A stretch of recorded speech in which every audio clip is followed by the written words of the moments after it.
ভারতের পবিত্র নদী গঙ্গা। প্রতিদিন শহর ধোয়া নোংরা জল এবং কারখানার বর্জ্যে গঙ্গা ক্রমশ দূষিত হচ্ছে। গঙ্গা দূষণ রোধে নমামি গঙ্গের মতো প্রকল্প হাতে নেওয়া হলেও এখনো সম্পূর্ণভাবে গঙ্গাকে দূষণমুক্ত করা যায়নি। এমনকি হাওড়া ও কলকাতা শহরের বর্জ্য গঙ্গার জলে মিশে বাড়িয়ে তুলছে কোলিফর্মের মতো মারাত্মক ক্ষতিকারক ব্যাকটেরিয়া, যা নিয়ে রীতিমতো উদ্বেগ প্রকাশ করেছেন রাজ্য দূষণ নিয়ন্ত্রণ পর্ষদের কর্তারা। তার সঙ্গে শুরু হয়েছে গঙ্গার ভাঙন, যা নিয়ে উদ্বিগ্ন নদীপাড়ের বাসিন্দারা। তাই গঙ্গাকে বাঁচাতে প্রয়োজন আরও তৎপরতা। আগামী 30শে ডিসেম্বর প্রধানমন্ত্রী নরেন্দ্র মোদী ও রাজ্যের মুখ্যমন্ত্রী মমতা বন্দ্যোপাধ্যায়ের উপস্থিতিতে এ রাজ্যে অনুষ্ঠিত হতে চলেছে জাতীয় গঙ্গা পরিষদের বৈঠক। সেখানেই কলুষনাশিনী গঙ্গাকে বাঁচাতে প্রয়োজনীয় পদক্ষেপ নেওয়া হবে বলে আশা করছেন দুই শহরের মানুষ। গঙ্গার দূষণটা পশ্চিমবঙ্গে হচ্ছে 250 কিলোমিটার, পুরো লেন্থ হচ্ছে 2500 কিলোমিটার।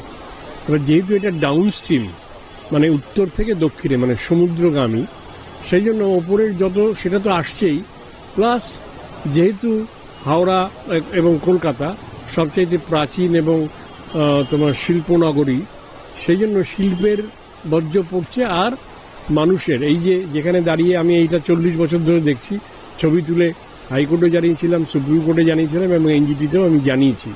কিন্তু এটার জন্য যে ব্যবস্থা নেওয়া দরকার তার পরিকল্পনা হয়েছে, তার আংশিকভাবে বাস্তবায়ন হয়েছে, কিন্তু আমরা গঙ্গাকে কলুষিত মানে কলুষমুক্ত করতে পারিনি।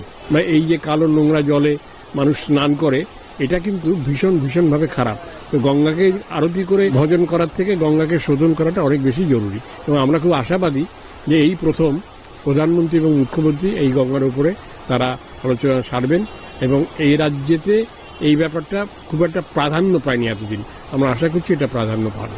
যত কালা কালো জল এখানে বেড়েছে, অন্ডা ফন্ডা মাছ মছলি পায়খানা যে যা পাচ্ছে ওখানে করেছে, কেউ কাজ করছে না।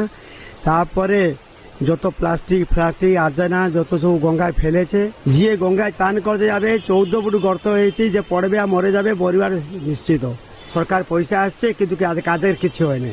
আশা যে গঙ্গা যে ভগবান ইচ্ছা যে ভালো হয়ে যায়, সবাই উপভোগ করতে পারবে। এখানে কোনো পায়খানা নেই, বাথরুম নেই, মেয়ে ছেলেরা যে কাপড় ছাড়বে সে মানে তার ব্যবস্থা নেই। ये जो गंदा है सब पब्लिक ही करते हैं। देखिए यहाँ पे पास में आपका ड्रेन है, जो कोई भी कॉर्पोरेशन का कोई काम नहीं करते हैं। और आपका ये जो भी कोई आता है प्लास्टिक फेंकते चला जाता है, कोई भी मूर्ति आता है उसको फेंक के चला जाता है, लेकिन कोई क्लीन करने के लिए कोई सोचता नहीं है। यहाँ पे फिल्टर बैठा देने से पानी आराम से जो ड्रेन पानी है वो फिल्टर हो सकता है, उसके बाद गंगा में छोड़ दिया सकता है। हर जगह में डस्टबिन लगा गया है कि कचरा फेंकने के लिए, लेकिन कोई इसको नहीं मान रहा है। तो इसको मानने के लिए कोई आईनी का व्यवस्था करना चाहिए। গঙ্গা দূষণ রোধে কেন্দ্র ও রাজ্য বেশ কিছু গুরুত্বপূর্ণ পদক্ষেপ নিলেও এখনো সম্পূর্ণভাবে গঙ্গাকে দূষণমুক্ত করা যায়নি। একদিকে যেমন মানুষের মধ্যে সচেতনতার অভাব রয়েছে, তেমনি রয়েছে প্রশাসনিক তৎপরতার অভাব।